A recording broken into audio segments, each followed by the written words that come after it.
اللهم صل على سيدنا ومولانا محمد وعلى آل سيدنا ومولانا محمد وبارك وصل وسلم عليه. وإذ غدوت من أهلك تبوئ المؤمنين مقاعد للقتال والله سميع عليم. مخکی الله پاک بیان د صبر او د تقوا کړو، دلته الله پاک بیان د نتیجې د ترک الصبر کوي. د احد په جنگ کې د بعضی صحابه کرامو نه خطایی وشوه. یو کندو کې صحابه کرام رسول الله صلی الله علیه وسلم کې نولیو، هغه ځای صحابه کرامو پرېښودو. نو د ترک الصبر نتیجه دا شوه چې اویا صحابه کرام بیا شهیدان شو. د احد جنگ په 3 کال د هجرت باندې وشو. کفار 3000 کسان وو. د مدینه منورې نه 3 میله لري د احد د غره سره رسول الله صلی الله علیه وسلم اول ځل د منافقانو د سردار عبد الله ابن ابی ابن سلول نم مشوره واخیسته. دغه مشوره دا و چې موږ په مدینه منوره کې پاتې شو او د احد جنگ ته به نه ورځو. نو دا لویه واقعه د صحابه کرامو ته پکې ډېر درد ورسېدو. مسلمانان د مدینې منورې نه د وتلو په وخت کې 1000 کسانو، ابی ابن سلول د 300 کسانو سره واپس. حضرت مصعب ابن عمیر دا د بیرغ والاو. وَإِذْ غَدَوْتَ مِنْ أَهْلِكَ تُبَوِّئُ الْمُؤْمِنِينَ مَقَاعِدَ لِلْقِتَالِ. یاد که هغه وخت غدوته چې تر اوتلی په اول د ورځې کې، یعنی خرجت غدوة من أهلك من بيت عائشة رضي الله عنها. د حضرت عائشة رضي الله عنها د کمرین روتلی. نو الله پاک د حضرت عائشة نه تعبیر په اهل باندې وکړو. په دې کې فضیلت د حضرت عائشة رضي الله عنها ده. دا د پیغمبر علیه الصلاۃ والسلام اهلو. من أهلك من عند أهلك تبوئ المؤمنين مقاعد للقتال.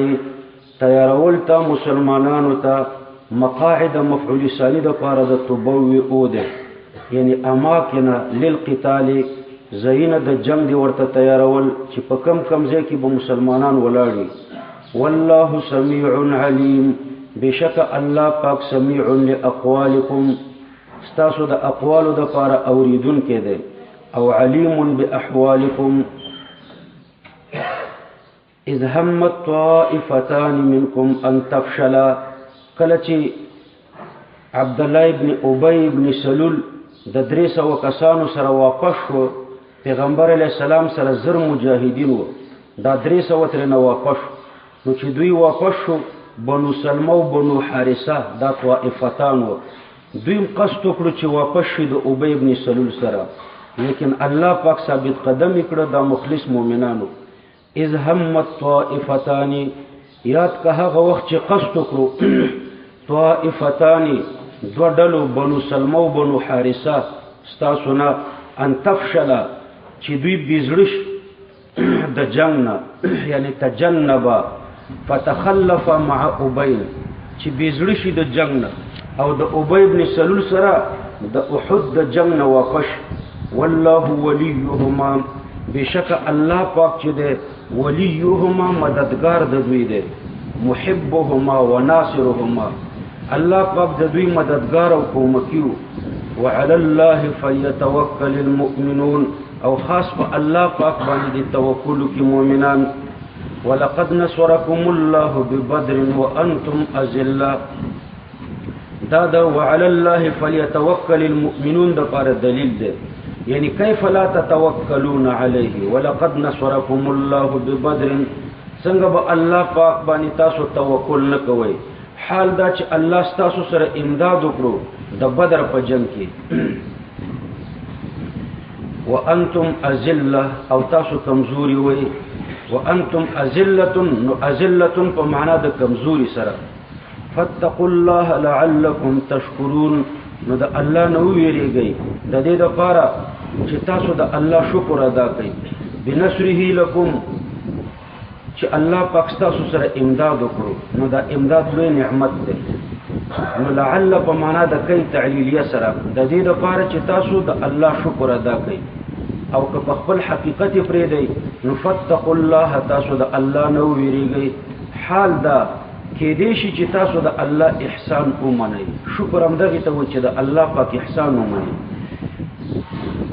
اذ تقول للمؤمنین الن یکفیکم نو الله د بدر په جنگ کې تاسو سره امداد کړو نو د احد په جنگ کې الله تاسو سره امداد وکړو خو تاسو په خپل سهو وکړه هغه کندوم پرې خودو ورسته دغه واقعه الله پاک ذکر کوي اذ تقول کله چې تا اویل للمؤمنین مؤمنانو ته لم اذ تقول للمؤمنین لتقویه قلوبهم بوعد النصر د پاره د تقویت د دوی د زړونو او وعده د کومک چې الله د دوی سره وعده د کومک کړی دا نو د دوی د زړونو د لا تقویت د پاره تا ورته ویلي چې تاسو ته به د الله پاک ملائکه مرش اذ تقول للمؤمنین یاد که هغه وخت چې تا ویلي مؤمنانو ته الن یکفیکم آیا کافی بنشي تاسو د پاره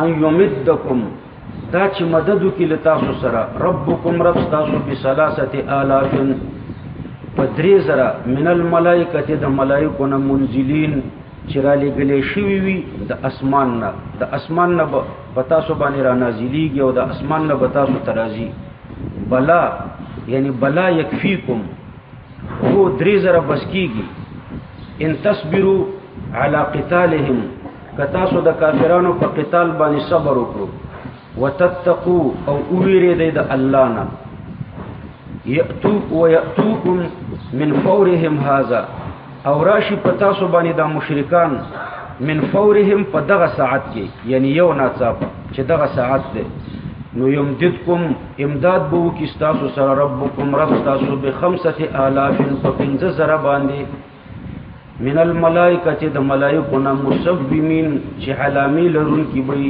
یعنی معلمین بعمائم الصفر زیړ پګړې بيوالي وي او دو شملې به د اوګو په طرف باندې پیخي وي دا به علامه نو 15000 ملائکه بدر تراش د بدر په جنگ کې الله پاک 3 وعده کړی وي یو وعده د زرو ملائکه ده اغه الله پاک په سورته انفال کې ذکر کړی دا چې استستغیثون ربکم فاستجاب لكم انی ممدکم ب1000 من الملائکه مردفین تاسو چې کله الله ته فریاد وکړو نو الله تاسو فریاد قبول کړو او داسې قبول کړو چې تاسو سره امداد کوونکې ب1000 من الملائکه مردفین فزرو ملائکه باندې چې یو د بل پسې برازي نو یو ځلې وعده د زرو ملائکه وکړو بیا د مسلمانانو د خفغان د لری کولو د پاره الله پاک د 3000 ملائکه وعده وکړه لکه په دې آیات کې د 3000 ملائکه وعده وکړه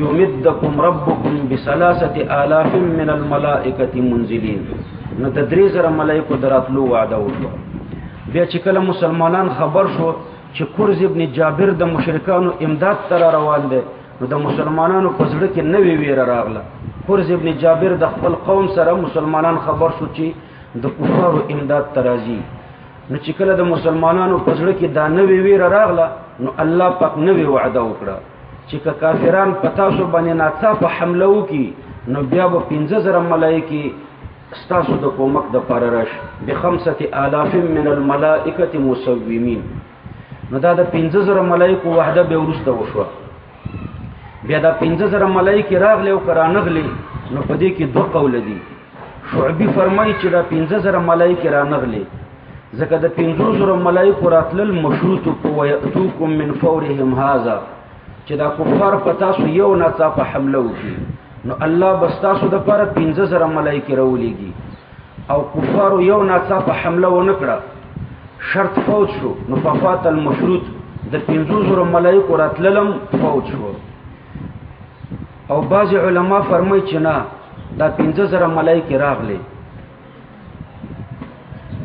د وياتوکم من فورهم هذا نه تعلیق نه ده مراد بلکې محض تاکید مراد ده نو 15000 ملائکه د بدر په جنگ کې الله پاک را لګلې وي اوس الله پاک د ملائکه دراتلو وعده وکړه چې تاسو د امداد د لپاره به ملائکه راشي اوس مسلمانانو ته الله پاک دا نصیحت کوي چې په ملائکه اعتماد مکوئ که ملائک ستاسو د امداد د پاره راشي ستاسو اعتماد به یوازې په الله پاک باندې وي وما جعله او نه دی ګرځولی الله پاک د امداد وما جعله الله او نه دی ګرځولی الله پاک د امداد مستثنا منه مقدره ده لشیء من الاشیاء د یو شي د پاره الله د امداد نه دی ګرځولی الا بشرا لكم مگر د پاره د خوشحالتیا ستاسو دا ملائکه صرف ستاسو د خوشحالتیا د پاره راغلي ولتطمئن قلوبكم او د پاره د دې چې سکون عمومي سکون پیدا کی زړه ستاسو نو تاسو به د دشمن د کثرت نه ونه ویریږئ او د خپل قلت نه به ونه ویریږئ نو بس دا خوشحالتیا دا او ستاسو د زړونو سکون دی نور په دوی کې کامیابی نشته ومن نصر الا من عند الله نه دا کامیابی مگر د الله د طرف نه ده العزیز چې غالب دی او الحکیم او د حکمت والا دی په نزول د ملائکو نو ګوره الله پاک دلته دا مسله ذکر کړه چې په ملائکو کې نصرت نشته نصرت صرف د الله د طرف نه ده نو په اسبابو کې نصرت نشته اسباب صرف د ظاهری خوشحالۍ د پاره دي نو یو ملائکه د زرو اټم بمونو نه زیات طاقت لري خو بیا په ملائکو کې کامیابی نشته نو د دنیا په اسلحو په طاقت وسلو کې کامیابی نشته کامیابی صرف د الله د طرف نه ده ليقطع طرفا من الذين كفروا دا يمدكم پورې تعلق لري يمدكم ربكم بثلاثه آلاف من الملائكه منزلين الله يمدكم مدد بو کی الله پاک تاسو سره ولی به مدد کی ليقطع او یا متعلق ترينصركم لقد نصركم الله ببدر پورې تعلق لري ولقد نصركم الله ببدر الله ولی امداد په بدر کې وکړو ليقطع طرفا من الذين كفروا نو ليقطع د دې معنا ده ليهلك او طرفا معنا طائفه من الذين كفروا د دې لپاره چې الله هلاک کی طرفا یعنی طائفه یو طائفه من الذين كفروا د هغه خلقونه چې هغوی کافران دي د دې طائفین الله پاک تعبیر په طرفن باندې وکړو ليقطع طرفا طرف خو یو سیټ ته وي یو جانب ته وي او دلته مراد ترنه طائفتن ده یو ډله د هغه کسانو نه چې کافران دي د دوی نه الله پاک تعبیر په وسطن باندې کولای شو چې ليقطع وسطا من الذين كفروا او الله ترنه په وسطن تعبیر ونکړو بلکې په طرف وکړو وجه دا ده چې دا طرف اقرب د مؤمنانو ته لکه الله پاک فرمای قاتل الذين يلونكم من الكفار هغه کافران اوجنه چې تاسو ته نږدې وي نو دا طرف په یو سیټ کې چې وي هغه مسلمانانو ته ورنږدې وي نو هغه تاسو ته چې کوم نږدې کافرانو الله هغه وجل نږدېوالي ته الله پاک اشاره کوي چې دا تاسو ته در نږدې وو او دویم دی خبره ته الله پاک اشاره کوي عربان وي اطراف العربي هو من اطراف العربي يعني من اشرافها نو طرفا من الذين كفروا الله پاک دی خبره ته اشاره کوي چې دا کوم خلق چې الله هلاک کړ دا د دوی اشراف د دوی مشرانو لکه عربان هو من اطراف العربي يعني من اشرافها د دوی اشراف الله پاک تبا کړ او دریم کې دې شي اطلاق د اطراف په اشراف باندې لدی وجنم وی چې دوی په دا زموږ د مشرانو په شان نو په هغه زمانه کې به مشران د جنگ د ټولو نه مخکې روانو نو دا مشران د جنگ مخکې روانو په طرف کې و نو الله پاک دا د طرف والا تبا کړ نو ليهلك د دې لپاره چې الله هلاکی طرفا من الذين كفروا يعني طائفه من الذين كفروا چې هغه د دوی اشراف د دوی اشراف نو د دوی مشرانو د بدر په جنگ کې په دوی کې اویا کسه مردار شو او اویا کسه چې هغه بنديان شو او يكبتهم فينقلبوا خائبين او يكبتهم دا او د تقسیم د پاره ده نو ليقطع طرفا من الذين كفروا او يكبتهم يعني يخزيهم چې ذلیل او خواري کی فينقلبوا فاصبر تبلاش خائبين يعني محروم خائبين نه مراد او محروم نو دا او د تقسیم د پاره ده یعنی یو ډله به مردار شي او بل ډله به ژوندۍ وي لیکن ذلیله وي. ليس لك من الامر شيء او يتوب عليهم او يعذبهم فانهم ظالمون. ليس لك من الامر شيء د دې شان نزولونه دو دي.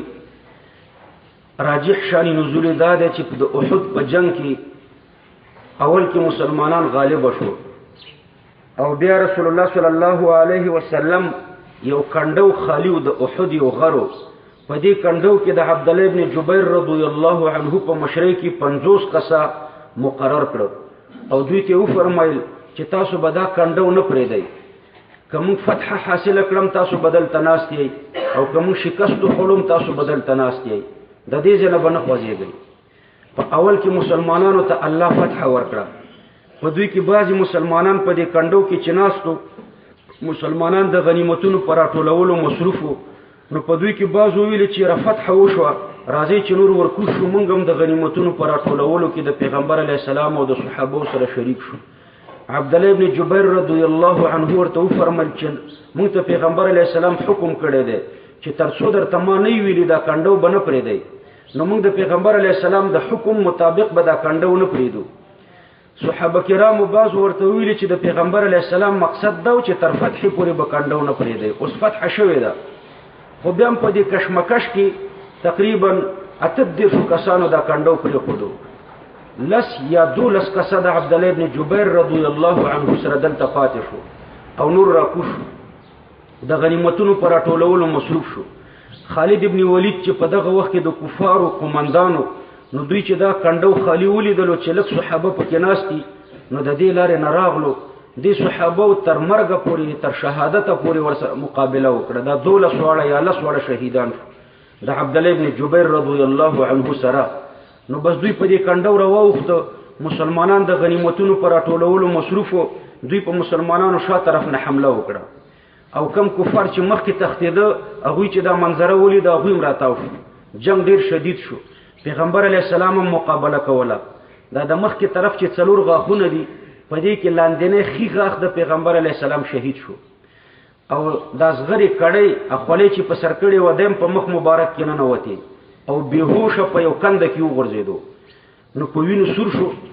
دې وخت کې اعلان هم وشو چې پیغمبر علیه السلام شهید شو او شهید شوی خو لا نه و، بېهوشه و. پیغمبر علیه السلام واپس په هوش باندې راغلو. نو به اوازونه وکړه چې الی عباد الله.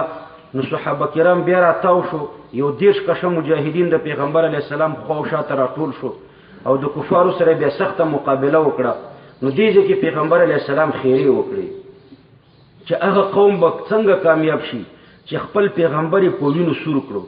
نو پیغمبر علیه السلام دوی ته خیری وکړي، نو الله پاک د دې خیرونو منع کړو. نو لیس لک من الامر شیء، دا د احد په جنگ کې نازل شو. راجح دا ده او بعض علما فرمایي چې دا د بیر معونه په واقعه کې نازل شو. بیر معونه دا د سفر په میاشت کې په 4م کال د هجرت باندې او یا قاریان د نجد طرف ته رسول الله صلی الله علیه وسلم ولېږل.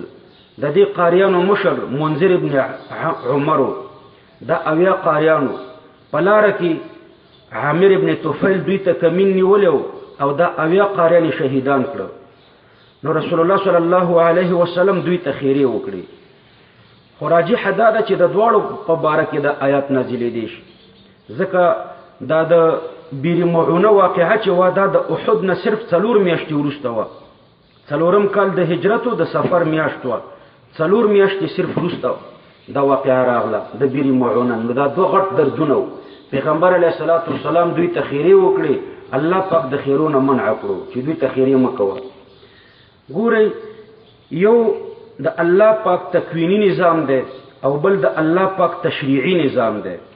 د تشریعی نظام تعلق د انبیاء سره دی او د تکوینی نظام تعلق د ملائکو سره دی.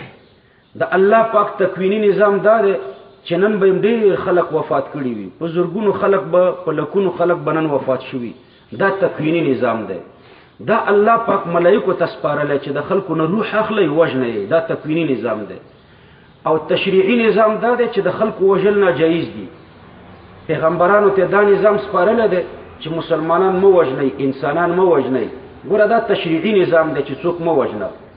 او دا تکوینی نظام دی چې انسانان ووژني د دوی نه روح واخلي د ملائکو ته سپارلی دی نو د الله دا دوه نظام په دې دنیا کې چلیږي د موسی علیه السلام او د خضر علیه السلام په واقعه کې د خضر علیه السلام تعلق د تکوینی نظام سره و موسی علیه السلام چې ور باندې اعتراضات کول نو د هغه د اعتراضاتو تعلق د اسباب شرعیه په بنا باندې د تشریعي نظام په بنا باندې نو د تشریعي نظام تقاضا دا و چې خضر علیه السلام باندې اعتراضات وکړي شي او د خضر علیه السلام چې کوم کارونه هغه د تکوینی نظام په بنا باندې نو دا دوه نظام د الله چلیږي دلته د نبی علیه السلام خیراوي چې وي دا د اسباب شرعیه په بنا باندې وي اسباب شرعیه او تشریعي نظام د دې تقاضا کوي چې کفارو د الله د دین دشمنانو ته د خیراوي وکړي شي نو د احد په جنگ کې مشرکانو ته خیراوي بیر معونه کې کفارو ته خیراوي نو دا د تشریعي نظام یعنی د اسباب شرعیه په بنا باندې وي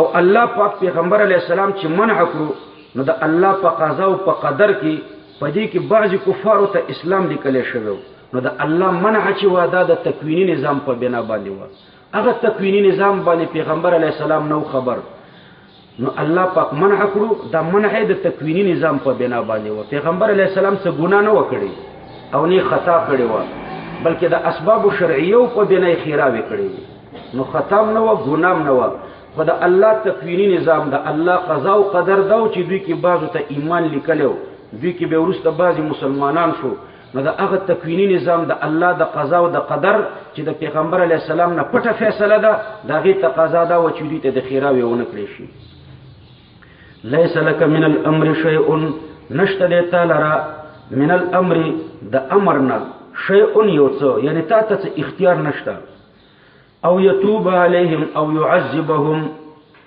یا برجوع کی الله پاک په دوی باندې په قبل ولود توبه او یا به عذاب ورکی دوی ته نو لیس لك من الامر شیء او یتوب علیهم او یعذبهم او یتوب علیهم او یعذبهم کی دوی احتمال دي یو احتمال دا دی چې دا په الامر ور عطف کی دویم احتمال دا دی چې دا په دې شیء ور عطف کی نو که په امر ور عطف کی ان په کې مقدر کی نو تقدیر د عبارت بدای لیس لك من الامر شیء او لیس لك من التوبه او من التعذيب شيء ورد او يتوب او يعذب دا چې په امر ور عطف شي کو شیء تر نشاته پاتې شو نو تقدیر د عبارت دا شو ليس لك من الامر او التوبه او التعذيب شيء نشته د استاده پر په دې دریو شیانو کې اختیار په امر کې درته اختیار نشته په خیراو کې درته اختیار نشته ليس لك من الامر یعنی من الاختيار شيء تا ته هیڅ اختیار نشته نو تا ته اختیار توبه او تعذیب په دې کې درته هیڅ اختیار نشته معمولی اختیار هم درته پکې نشته یعنی ليس لك من امرهم شيء او من التوبه شيء او من التعذيب شيء ستاده پاره د دوی په امر کې څه اختیار نشته د دوی په توبه کې څه اختیار نشته او د دوی په تعذیب کې څه اختیار نشته خوش دویم احتمال پکې دا دی چې دا عطف کا په دې شیء ور عطف کا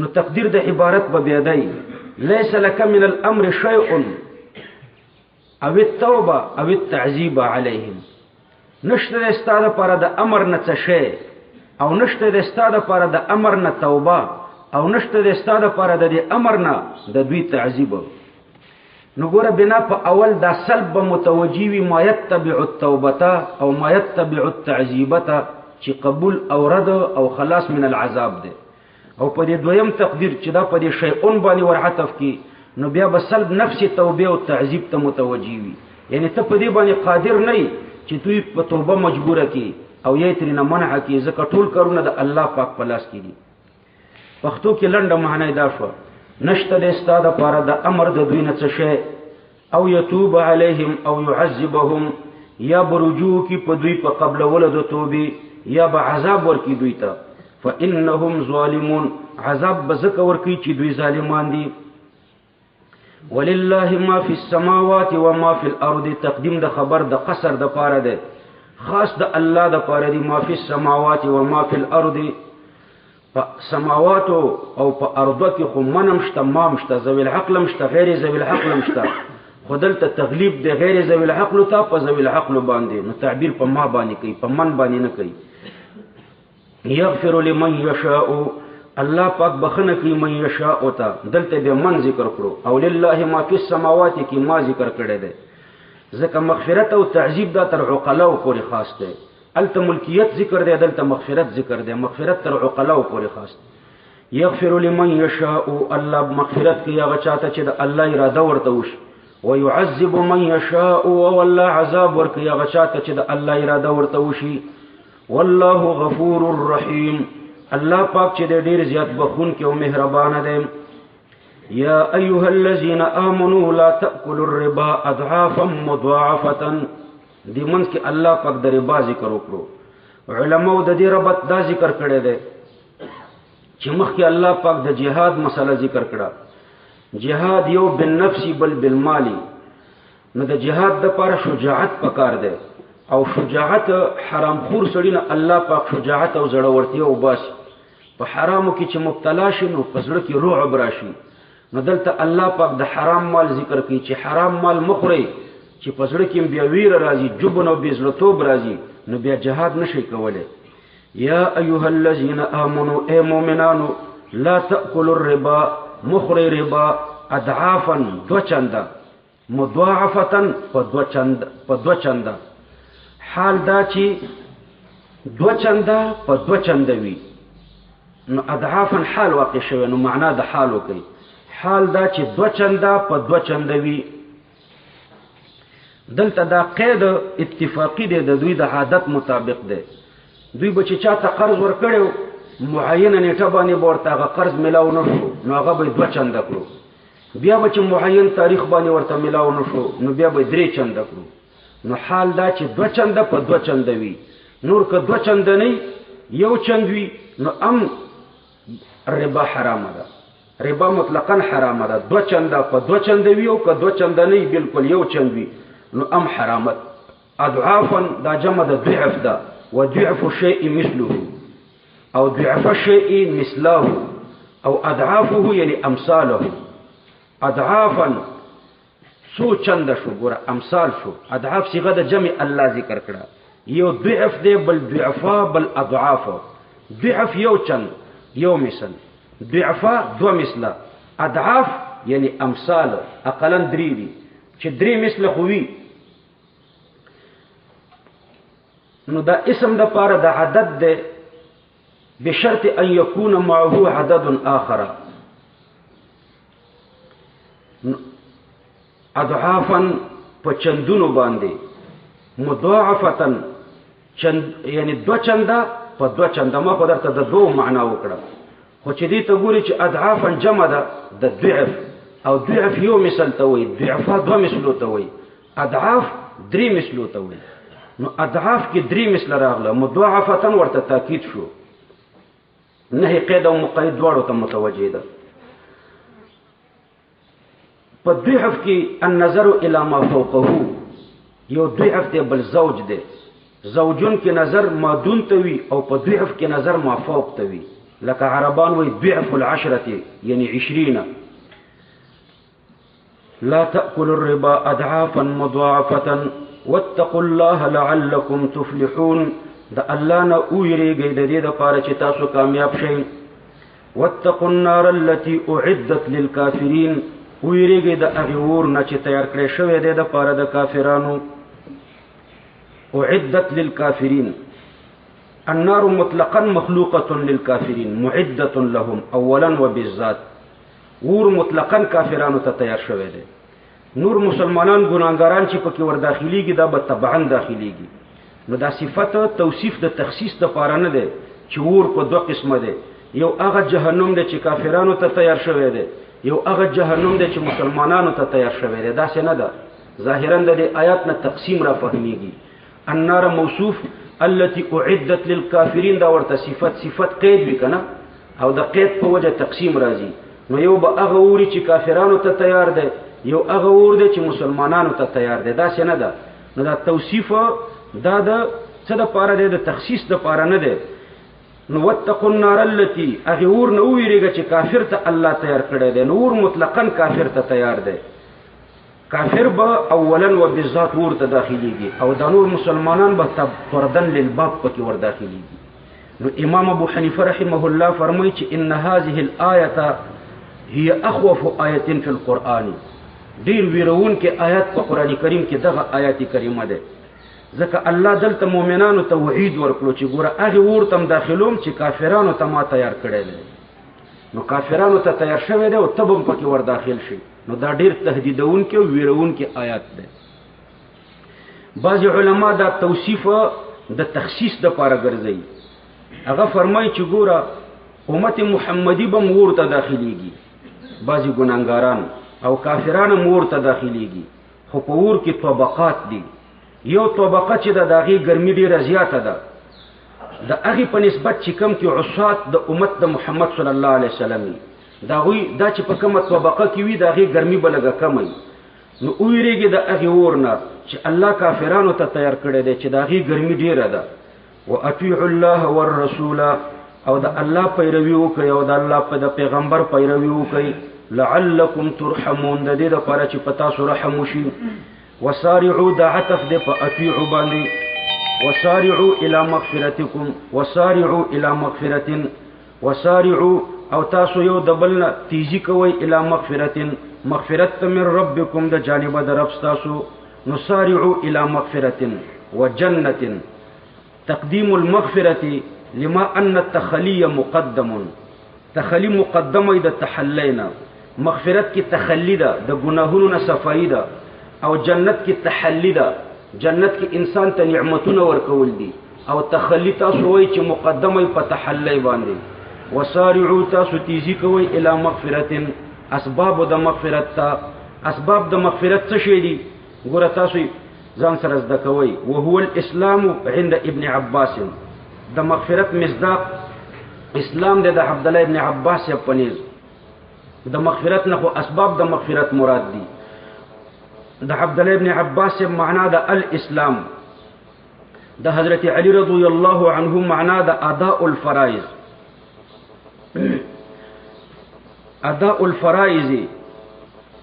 او د حضرت انس ابن مالک معنا د الاخلاص، د حضرت ابو العالیه معنا د الهجره، د امام الضحاک معنا د الجهاد. بعض علماء معنا کوي انس ابن مالک غالبا التکبیرۃ الاولى، اول تکبیر په مانځ کې. د حضرت یومان معنا د الصلوات الخمس، پنځه منځونه. د حضرت اکرمه معنا د التوبه. نو مختلف معناګان راغلي، دا هر یو جزئی ذکر کړی دی.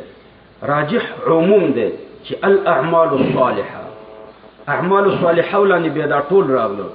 نو تاسو تیزی کوي اعمال الصالحه او ته چې هغه اسباب د پاره د مغفرت دي.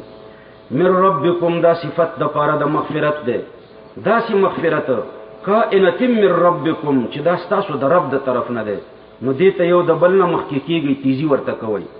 وجنة او تاسو تیزی کوي جنت تم عرضها السماوات والارض، د دې یو معنا د پلنواله السماوات والارض یعنی كعرض السماوات والارض، دا سې ده لکه پلنواله د اسمانونو او د ځمکو. كعرضن کې عادت د تشبیه حذف شوی ده للمبالغه. عرضها السماوات والارض لك زيد اسد، تشبیه بلیغه ده. عادت د تشبیه چې حذف شي هغه ته تشبیه بلیغه وي. پلنواله دومره ده لکه اسمانونو او ځمکه. د اسمانونو او د ځمکو ذکر د تحدید د پاره نه ده، بلکې دا کنایه د پراخوالی نه ده. یو معنی د پلنواله او دویمه معنی د قیمت. عرضها السماوات والارض چې د جنت قیمت اسمانونو او ځمکې دي، یعنی دومره قیمتي جنت دی چې ټول اسمانونو او ځمکې چې ته پکې ورکیم هغه درته نشي میلاوی دی. اعدت للمتقین، دا جنت تیار شوی دی د پاره د متقینو د الله نه د ویریدونکو. الذین پدې کې پنځه ترکیب دي. الذین دا یا صفت دی د پاره د متقینو، صفت مادحه ده، یا عطفی بیان ده، یا بدل ده، یا په محل د نصب کې ده په ازمار د اعنی، او یا په محل د رفع کې ده په ازمار د هم، الذين ينفقون في السراء دا هغه خلق دي چې دوی نفقه کوي فی السراء په راحت کې والضراء او په ضرر کې. عبد الله ابن عباس د سراء او د ضراء معنا داسې کوي فی السراء فی اليسر چې کله در باندې مالداری وي والضراء یعنی فی العسر چې کله غریبي نو په غریبۍ کې د الله په لار کې خرچه کوي او په مالدارۍ کې د الله په لار کې خرچه کوي. د ينفقون لپاره مفعول به حذف شوی دی چې څه شي نفقه کوي مراد تعمیم دی مفعوله محذوف للتعمیم هر شی چې په لاس ورشي دی د الله په لار کې خرچه کوي. فی السراء یعنی فی اليسر د مالدارۍ په حالت کې والضراء یعنی فی العسر د غریبۍ په حالت کې. دلته مراد تعمیم دی یعنی په هر حالت کې دی د الله په لار کې خرچه کوي.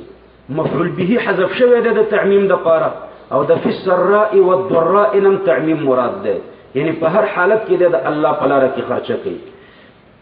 والکاظمین الغیظ او متقین هغه خلق دي چې زغمون کې دي الغیظ و د قهر. رسول الله صلی الله علیه وسلم فرمایي من کظم غیظا وهو يقدر على انفاذه ملأ الله قلبه امنا و ایمانا.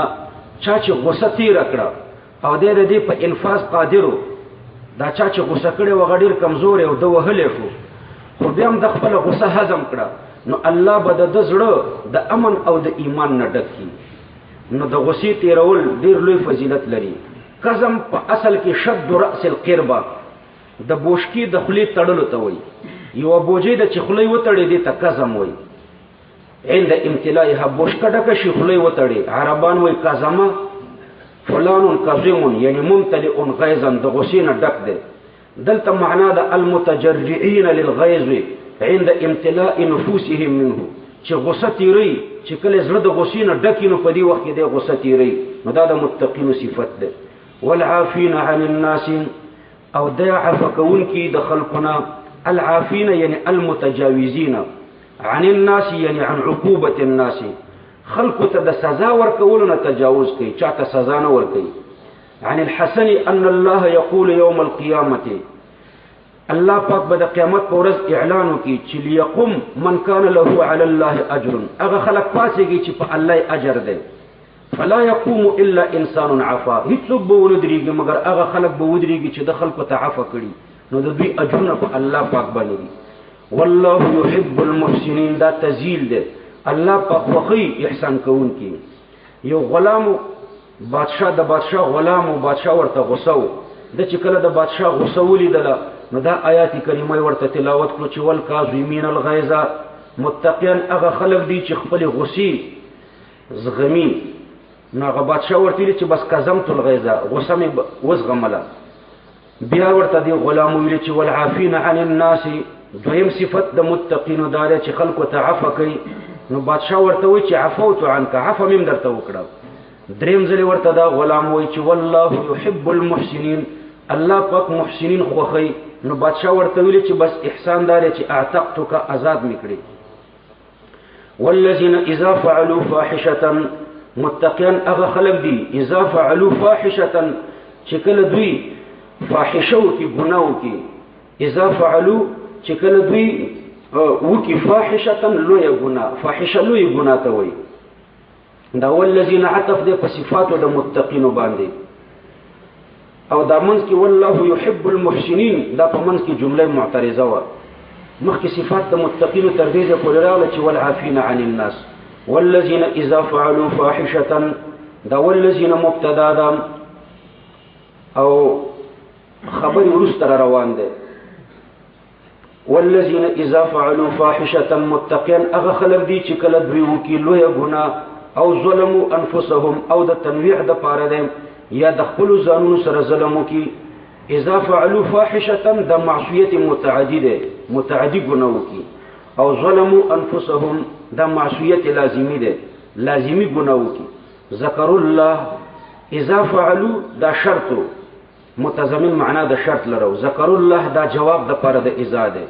ذکر الله یعنی تذکروا حقه العظیم دوی د الله حق یاد چې د الله په مونږ باندې کم حق ده. یا ذکر العرض علیه دوی ته یاد چې الله ته به مونږ پیش کیږو. یا ذکروا سؤاله عن الذنب د الله تپوس ورته یاد شي چې د دې ګناه په باره کې به الله زمانه تپوس کوي. یا ذکر الله یعنی ذکروا غفرانه د الله بخنه ورته یاد شي چې الله به په قیامت کې موږ ته بخنه کوي.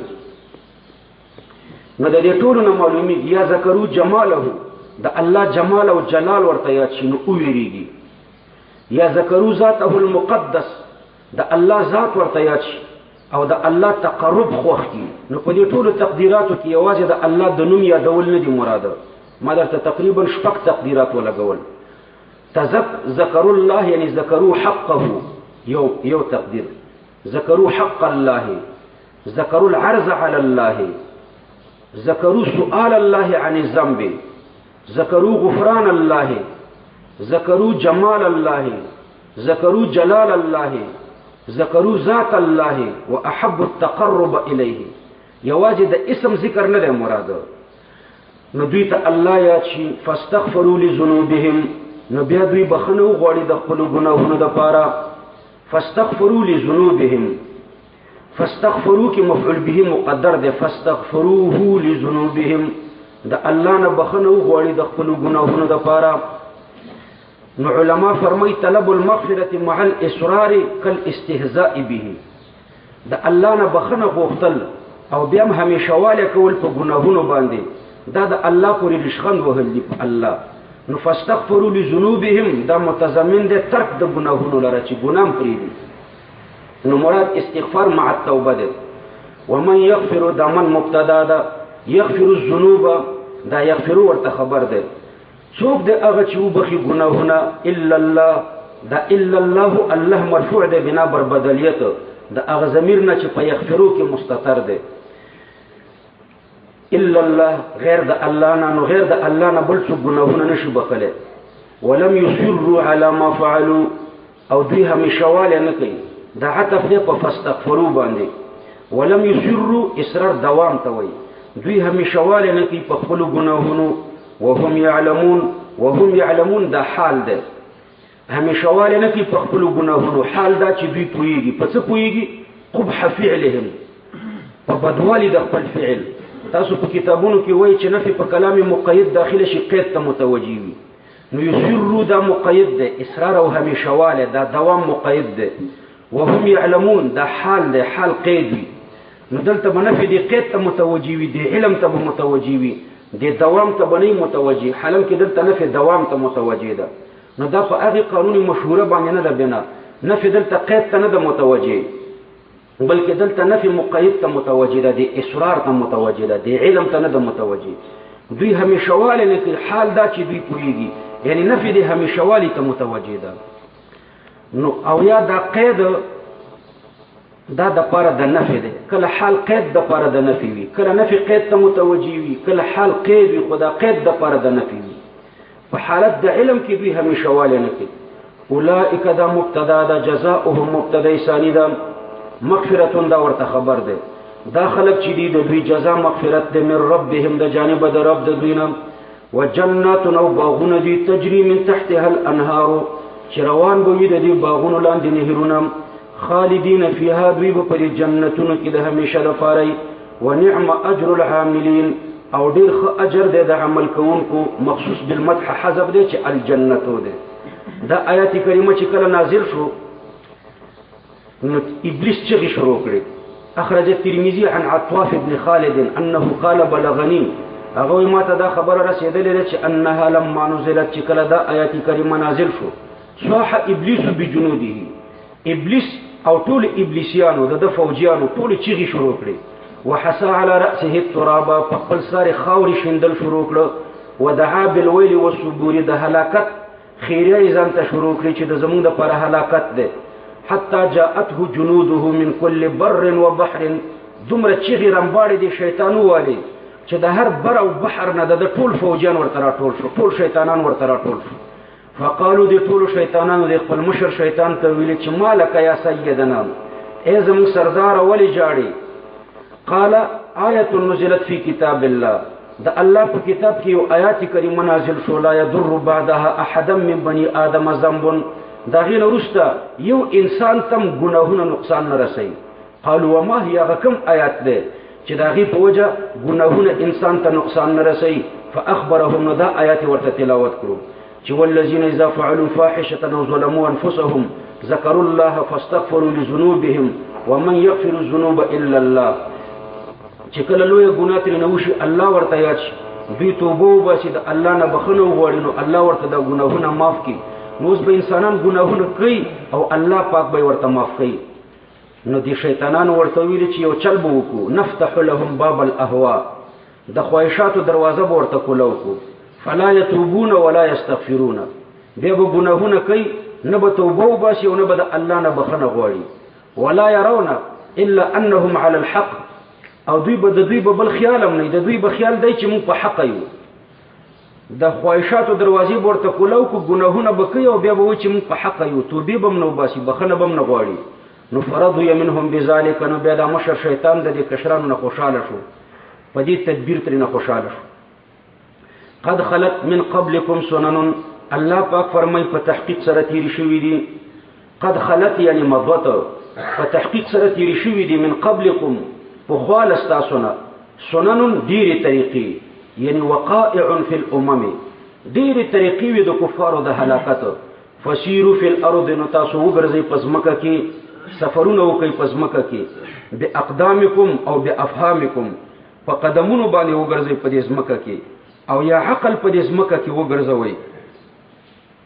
فانظروا یعنی تأملوا، بیا تاسو سوچ وکړئ کیف کان عاقبة المکذبین، چې څنګه و انجام د هغې خلکو چې هغوی مکذبینو، نسبت د دروغو به یې کولو خپلو پیغمبرانو ته. هذا بیان للناس، هذا د مؤاخذه د مکذبینو، دا مکذبین چې الله گرفتار کړ په عذاب، یا هذا دا قرآن چې دی بیان ایضاح دی، دا بیان دی للناس د پاره د خلکو، وهدن او دا هدایت دی، وموعظه او وعظ دی للمتقین د پاره د متقینو. څوک چې د الله نه ویریږي دا قرآن د هغوی دپاره وعظ دی. نو دې قرآن ته درې صفاته ذکر کړه، بیان وهدن وموعظه. د بیان او د هدا او د موعظت په مابین کې تفصیلی کبیر فرق کړی دی. بیان څه ته وایي؟ الدلاله التي تفید ازاله الشبهه بعد ان كانت حاصله، هغه دلالت چې په هغې باندې ازاله د شبهاتو راځي. د چا په ذهن کې چې کوم اعتراضات دي، نو هغه اعتراضاتو د اعتراضاتو ازاله چې په کوم شي باندې کېږي دې ته ویلی شي بیان. الدلاله التي تفید ازاله الشبهه بعد ان كانت حاصله، او هدا چې ده عباره عن بیان طریق الرشد، دا بیان د سمې لارې ده، د سمې لارې بیان ته هدا وایي. او موعظه چې ده الکلام الذي يفيد الزجر عما لا ينبغي في طريق الدين، هغه کلام ته وایي چې په هغې کې رټل وي د ما لا ينبغي نه په لارې د دین کې. نو بیا فرمایي چې فالحاصل ان البیان جنس، بیان جنس دی. د دې لاندې دوه نوعې دي، یو الکلام الهادی الى ما ينبغي في الدين، دې ته هدایت وایي. دویم الکلام الزاجر عما لا ينبغي في الدين، هغې ته موعظت وایي. نو بیان کلی دی، دا هدا او موعظه د دې لاندې دوه فرد دي. نو الکلام الهادی الى ما ينبغي دې ته هدایت وایي، او الکلام الزاجر عما لا ينبغي دې ته موعظت وایي. ولا تهنوا ولا تحزنوا، ولا تهنوا یعنی لا تضعفوا، مسستیږئ د جهاد نه، ولا تحزنوا او تاسو مغمجن کیږئ په زخمونو په شهادتونو باندې په جهاد کې. وانتم الاعلون، او تاسو چې یئ اوچت یئ په کافرانو باندې، ان کنتم مؤمنین، که تاسو مؤمنان یئ. مؤمنان خو خدا ان د تردید د پاره نه دی بلکې د تحقیق د پاره دی. لکه زه تا ته وایم چې سبق زده که که طالب نو طالب خو یقیني وي، نو ان به په معنا د اس سره یعنی اذ کنتم مؤمنین، ځکه تاسو مؤمنان یئ، نو مه سستیږئ او مه غمجن کیږئ.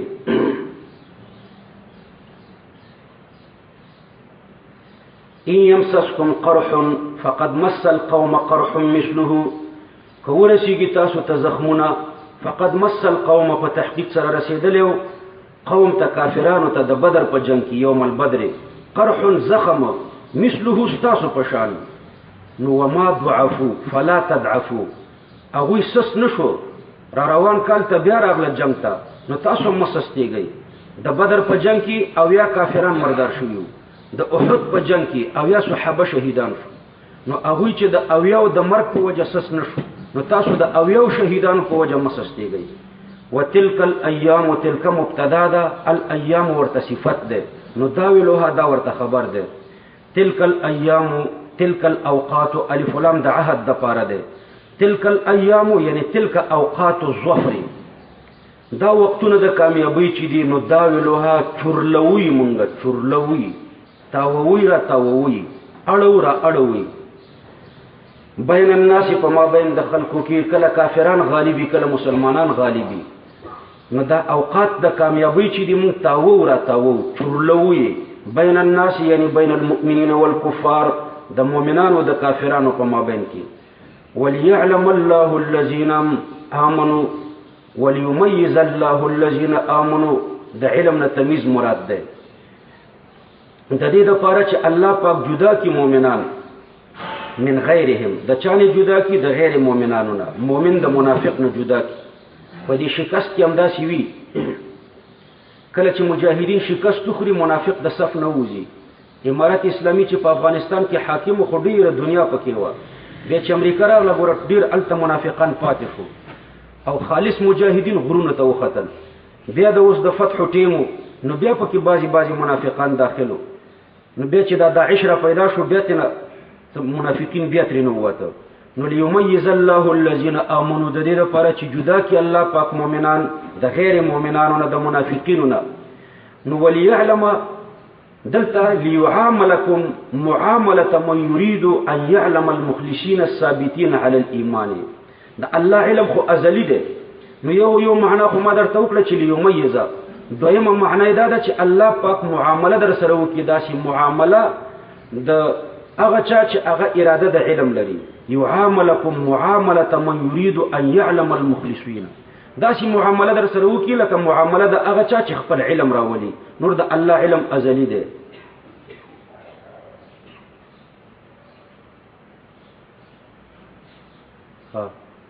ګوره تعریفات وای د بیان او د هدایت او د موعظه تعریفات درته بیا وکړم. داسې وای اسانه، اول کې می تعریفات درته وکړه. بیان چاته وای الدلاله التي تفيد ازاله الشبهه، دا بیا جنس دی. د دې لاندې بیا دو فرد دي، یو هدایت او بل بیان. هدایت چاته وای الكلام الهادي الى ما ينبغي في الدين، او موعظه چاته وای الكلام الزاجر عما لا ينبغي في الدين. وتلك الايام، دا اوقات د ظفر، دا وختونه د کامیابی چې دینو دا ویلوها چورلوي مونږه، تاووي را تاووي مونږه. بین الناس دا ظرف د پاره د نو دا ویلوها د په ما بین د خلکو کې، د خلکو نه مؤمنان او کافران مراد دي. وليعلم الله الذين آمنوا، دو معناګانې دي. یو معنی د لیمیز الله الذين آمنوا من غیرهم، او دویمه معنی د چې لیعاملکم معامله من يريد ان يعلم المخلصين الثابتين على الايمان من غیرهم ويتخذ منكم شهداء. د دې لپاره چې ونیسي الله پاک تاسو نه شهدا جمع د شاهد د نو معنی ده شهداء على الامم يوم القيامه، چې ونیسي الله پاک تاسو نه شاهدان په نور امتونو باندې د قیامت په ورځ. او دویمه معنی ده شهدا جمع د شهید ده، شهید القتیل فی المعرکه، هغه چاته وي چې په میدان د جنگ کې وژل شي. نو من بد پر ابتدایي ويتخذ منكم، الله ونیسي تاسو نه شهیدان، او یمین تبعیضیه ده، بعض تاسو نه الله پاک شهیدان کی. والله لا يحب الظالمين، الله پاک چې د محبت نکوي د ظالمانو سره. وليمحص الله الذين آمنوا، او د دې لپاره ليمحص چې الله پاک ليخلص، چې خلاص کی الله پاک د ګناهونو نه هغه کسان امنو چې ایمان راوړی دی. ان غلبتم، کتا سو مغلوب شئ. نو دا درې فائدې الله پاک ذکر کړي. ګوره وليعلم الله الذين آمنوا دا یو فائدہ شو، ويتخذ منكم شهداء دا دویمه فائدہ شو، وليمحص الله الذين آمنوا دا دریمه فائدہ شو. نو دا درې فائدې په هغه وخت کې دي چې کله کافران غالب شي. ويمحق الكافرين دا څلورمه فائدہ ده. الله پاک تلک الايام نداولها، دا ورځې مونږ چورلو، نو دا 3 ورځې دا 3 فائدې خو د هغه د کافرانو د غلبې وي چې کافران غالب شي نو 3 فائدې دي او چې مسلمان غالب شي نو يمحق الكافرين یعنی يهلك الكافرين ان غلبتم الله به هلاک کی کافران کچرته تاسو غالب شوي ام حسبتم بلکې آیا ګمان کوئ تاسو اے تختیدون کو په احد کې ان تدخلوا الجنه چې تاسو به جنت ته داخل شئ ولما يعلم الله الذين جاهدوا منكم يعلم په معنا د یظهر سره ده او نه به ظاهر کړي الله پاک ولما يظهر الله الذين نبی ظاهر کړي الله پاک هغه خلق جاهدوا منکم چې جهاد کړي تاسو نام ويعلم الصابرين دا منصوب ده په تقدیر د ان باندې دي تو صرف وي ويعلم الصابرين او الله پاک نبی ظاهر کړي صابرانو ولقد كنتم یعنی کیف لم تصبروا على الجهاد تاسو به څنګه په جهاد باندې صبر نه کوئ ولقد كنتم تمنون الموت او په تحقیق سره وای تاسو چې تاسو تمنا د مرګ کولا د مرګ نه سبب الموت وهو الجهاد د سبب د مرګ تمنا کوله چې جهاد ده د بدر د جنگ نه چې کوم مسلمانان پاتې و نو هغه دا تمنا وکړه چې کاش کې داسې بل ورځ د بدر پشان باندې راشي چې د بدر پشان بل جنگ پیښ شي پاغي کې به موږ جنگي او شهیدان بشو نو تاسو تمنا کوله الموت یعنی سبب الموت وهو الجهاد من قبل ان تلقوه مخکې د دینه چې تاسو سره ملاقات شئ فقد رايتموه هو ضمیر موت تراجه ده تاسو دا مرګ ولیدلو یهو ضمیر تمنا تراجه ده تاسو خپل تمنا ولیدله وانتم تنظرون او حال دا چې تاسو قتل دی مرګ لرا وانتم تنظرون ان اخوانکم قتلوا بين ايديكم تاسو قتل چې تاسو ورونه تاسو په مخ کې شهیدان شو او تاسو شهادت تنیز دی وي وما محمد الا رسول ګوره پیغمبر علی السلام به هوښ شوی په یو کنده کې ورزیدل منافقانو اعلان کړو چې الا ان محمدن قد قتل محمد علی السلام شهید شو نو بعضی صحابه په ذهن کې دا تشویش راغی چې محمد علی السلام شهید شو نو زموږ د جنگ څه فائدہ ده بعضی منافقانو دا اعلانونه شروع کړ چې محمد علی السلام شهید شو نو خپل دین ته واپس شي او بعضی منافقانو دا اعلانونه شروع کړ چې راځي ابو سفیان ته دا ابو سفیان امان غواړو ابی ابن سلول ته وی او عبد الله ابن ابی ابن سلول ته منافق ده چې موږ ته د ابو سفیان امان واخلي نو الله پاک فرمایي وما محمد نه ده محمد صلی الله علیه وسلم الا رسول مگر د الله رسول ده وما محمد الا رسول دا یا قصر قلب ده یا قصر افراد ده قصر قلب ده مخاطب دا عقیده ساتلی و چې محمد صلی الله علیه وسلم د نورو پیغمبرانو په شان نه ده نورو پیغمبران داسې و چې هغه وفاتم شو نو دا غوی د دین پیروي واجب و او د پیغمبر علی السلام حکم بداسې نه پیغمبر علی السلام چې وفات شي نو د وفات نو وروسته به د دین پیروي نه کیږي نو د بعضی مخاطبینو دا عقیده و الله پاک د مخاطب په دې عقیده رد وکړو چې داسې نه ده چې د محمد علی السلام د وفات نو وروسته به د دین پیروي نه کیږي بلکې د وفات نو وروسته به د دین پیروي کیږي نو قصر قلب دے رد دے پا عقیدہ دا مخاطب او یا قصر افراد دے مخاطب معتقد دا شرکتو پا رسالت او پا بعد عن الهلاک کی صحابو دو عقیدی وی یو دا چی پیغمبر علیہ السلام دا اللہ رسول دے دویم دا چی بعید عن الهلاک دے ملکی گی بنا نو اللہ پاک قصر افراد اکڑو چی رسول دے او بعید عن الهلاک ندے بلکہ وفات کی گی با نو د مشرکین د مسلمانانو دوه عقیدې وي رسالت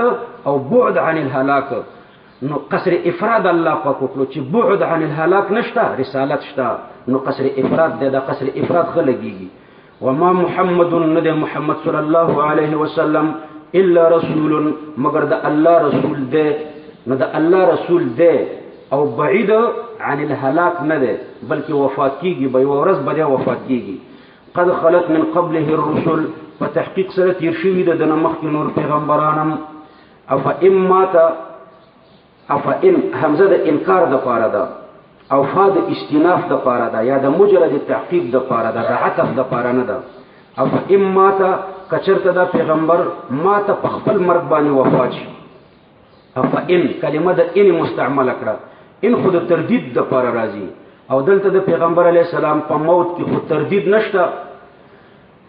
دا دلته د استعظام د دوی نازل شوی دی په منزله د تردد. دا دوی عظیمه ګڼله چې پیغمبر به وفات کیږي، دا ډیره لویه خبر و. نو دا لویواله د دې خبرې نازل شو په منزله د تردد، نو الله پاک پکې کلمه د ان داخله کړه. او فاما او قتل که په خپل مرګ وفات شي یا شهید شي، انقلبتم على اعقابكم، نو تاسو به بیا ګرځئ په خپلو پوندو، یعنی لا ينبغي ان ترتدوا، حمزه د پاره د انکار ده، دا مناسبه نه ده چې تاسو په خپلو پوندو باندې ور واپس شئ، ځکه دا خو مبلغ دی، معبود نه دی. اوس که دلته تاسو اعتراض وکئ چې القوم لم يرتدوا، فكيف عبر بالانقلاب على الاعقاب؟ انقلبتم على اعقابكم، دلته خو صحابه کرام مرتد شوي نه وو. الله پاک څنګه ورته وایي چې که پیغمبر علیه السلام وفات شي یا شهید شي، نو تاسو به په خپلو پوندو باندې ګرځئ، یعنی مرتدین کیږئ وایي. تاسو ورته جواب ورکړئ چې دلته ارتداد حقیقتا نه دی مراد. انقلبتم على اعقابكم کې صحابو ته خطابه تغلیظا دی بالفرار. ومن ينقلب على عقبيه، او څوک چې وګرځي په خپلو پوندو باندې، فلن يضر الله شيئا، نو دا به الله ته هیڅ ضرر ونه رسوي بابطال دینه. وسيجزي الله الشاکرین، او زر دی چې الله پاک به بدله ورکړي شاکرینو ته. ابن جریر د دې معنا کوي. شاکرین څوک دي؟ الثابتین علی دین الاسلام. د حضرت علی رضی الله عنه نه دا معنا را نقل کړی ده. حضرت علی صاحب دا معنا کړی ده چې شاکرین نه مراد الثابتین علی دین الاسلام، هغه خلق ترې نه مراد دي چې په دین د اسلام ثابت قدم پاتې شي. او بیا به حضرت علی سے فرمایل الثابتون هم ابو بکر و اصحابه و ابو بکر امیر الشاکرین. د دې اولین مصداق حضرت ابو بکر صدیق رضی الله عنه دی، او د مرګری دی، او ابو بکر صدیق چې دی امیر الشاکرین دی. دا د حضرت علی معنا د تما ذکر کړه. عبد الله ابن عباس د دې بل معنا کوي وسنجزي الشاکرین، یعنی الطائعين من المهاجرین والانصار، هغه تابعدار خلق د مهاجرینو او د انصارونو، دا هغه مصداق د الشاکرین دی. او دریم معنی د الصابرین. وما كان لنفس ان تموت، او نشته د هیڅ نفس لره ان تموت چې د مرشي بسبب من الاسباب الا باذن الله. استثناء مفرغه د مستثنا منه ورته مقدر دی. نشته د هیڅ نفس لره ان تموت، موت دلته اعم معنا ترنه مراده ده چې قتل تم ور متناوله ده.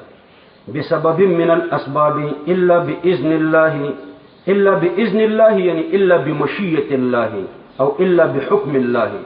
هر نفس چې مړ کیږي د الله په اراده او د الله په حکم مړ کیږي. کتابا مؤجلا، مفعول مطلق د پاره د فعل مقدر ده.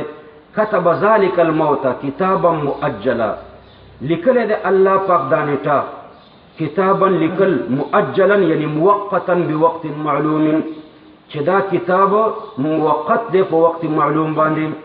ومن يريد ثواب الدنيا، څوک چې اراده لري ثواب الدنيا، د ثوابونو د دنیا، په دې خپل جنگ کې د غنیمت اراده لري، نؤته منها، من په معنا د بعضو سره ده، نؤته وربکو موږ دته بعضها منها یعنی بعضها، صحیح د بعض غنیمت به ورته ورکو.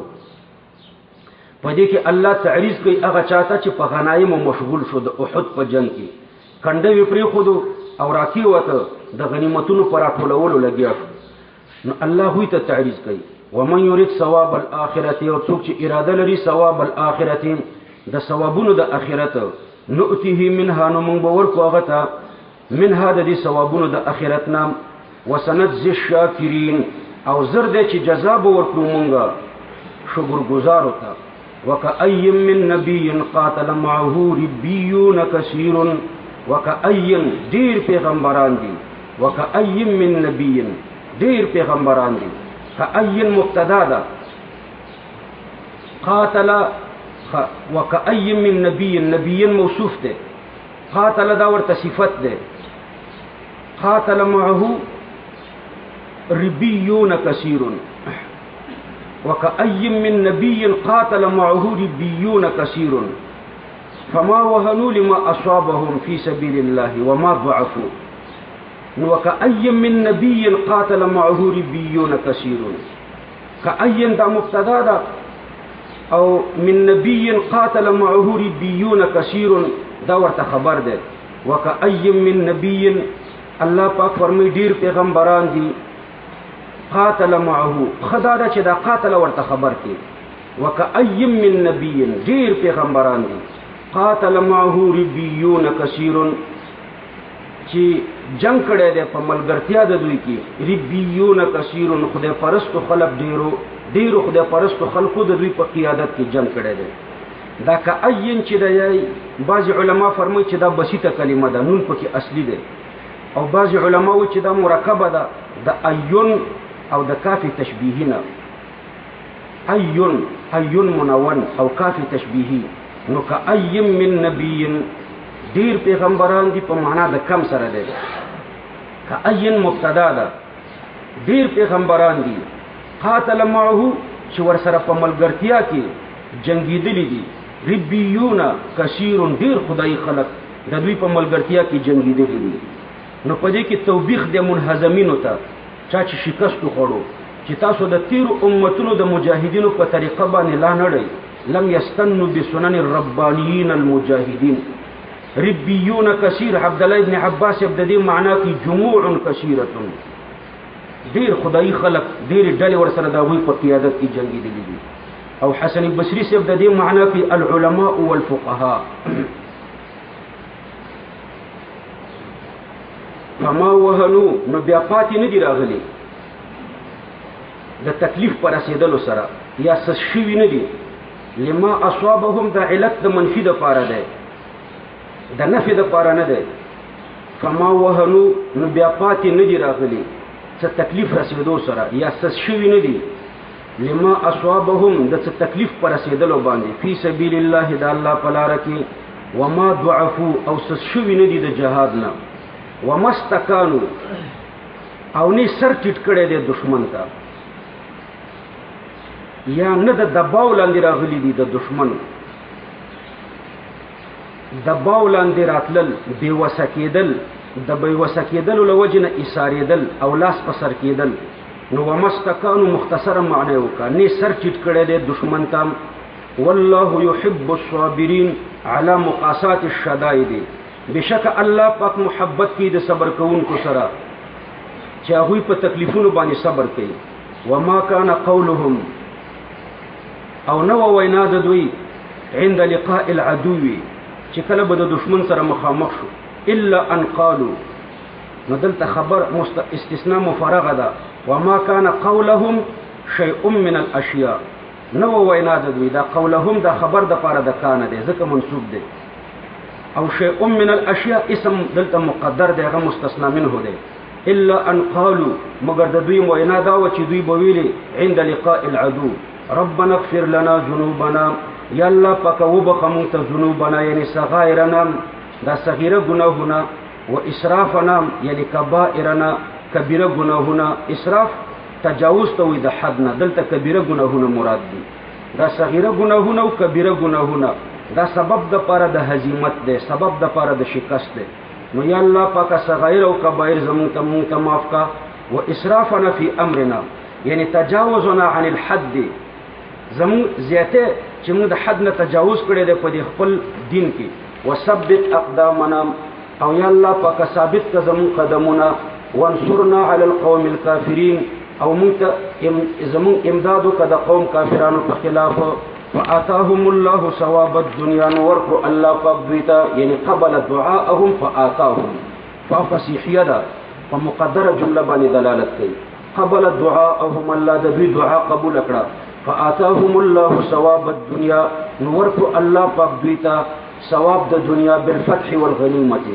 وحسن ثواب الاخره اضافت د حسن دی ثواب الاخرتی ته اضافت د صفت موصوف ده. ثواب الاخرت الحسن، ثواب د اخرت چې خپل دی هغه ورته الله ورکړو چې هغه د الله رضا ده. والله يحب المحسنين، الله پاک چې محبت کوي د محسنانو سره. یا ایها الذين آمنوا ان تطيعوا الذين كفروا يردوكم على اعقابكم. حضرت علی رضی الله عنه فرمایي چې دا آیات د دې وینا د منافقینو په باره کې نازل شو. کله چې مسلمانان د احد په جنگ کې ډیر شهیدان شو نو منافقانو مسلمانانو ته ویلي چې ارجعوا الى اخوانکم وادخلوا في دینهم، واپس قریشو ته ورشئ او د هغوی په شرکي دین کې ور داخل شئ.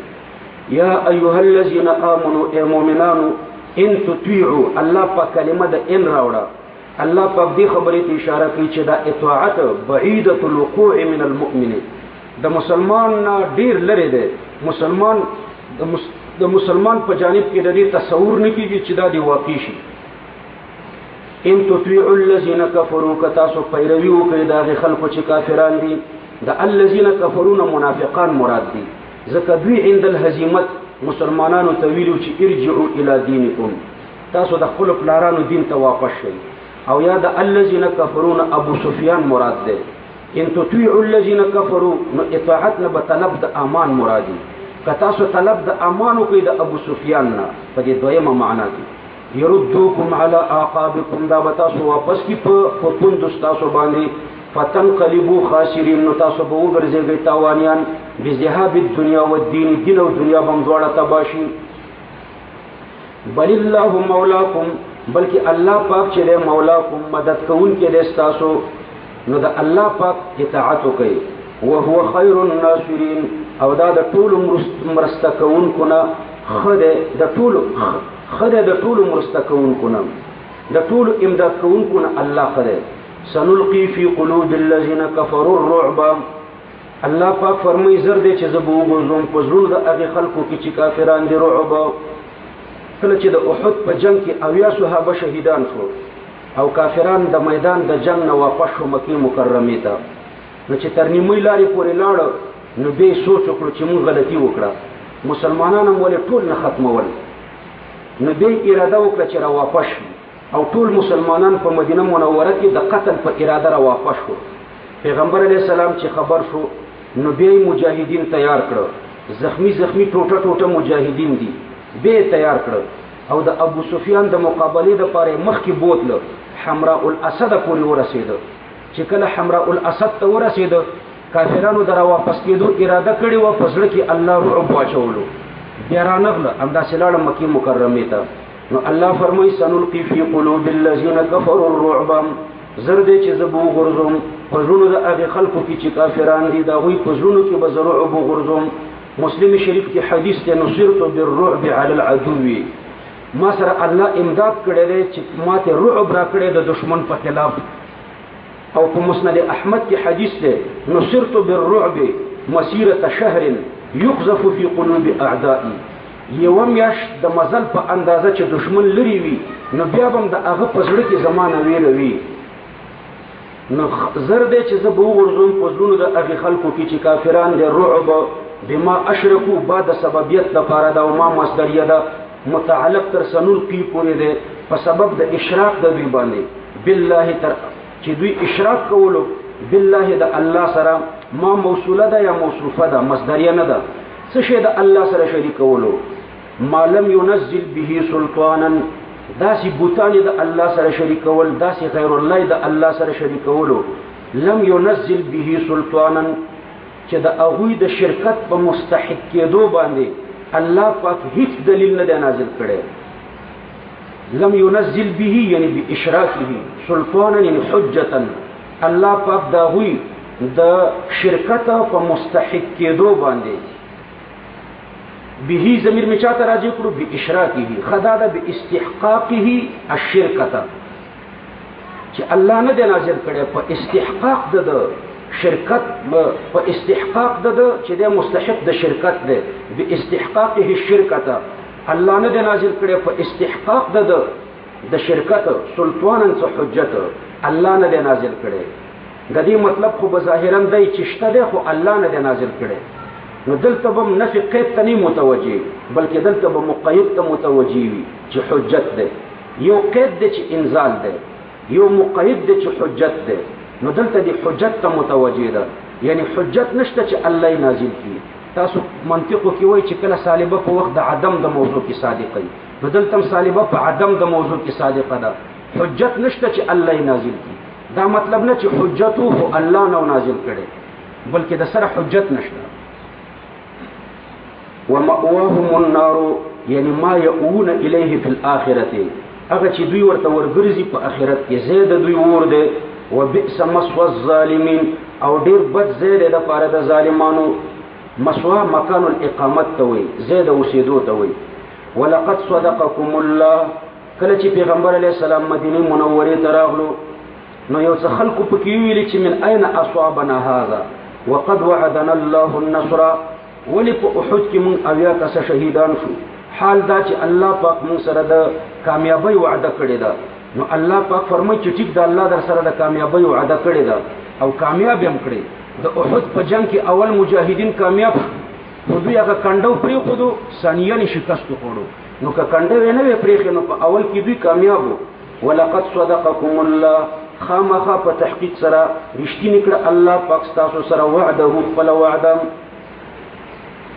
مراد د دې وعده نه هغه وعده ده چې په دې آیات کریمه کې ذکر شوی ده چې ان تصبروا وتتقوا که تاسو صبر وکړه او تقوا وکړه نو الله پاک به تاسو ته فتح درکړي. دارنګه پیغمبر علیه الصلاۃ والسلام هغه روماتو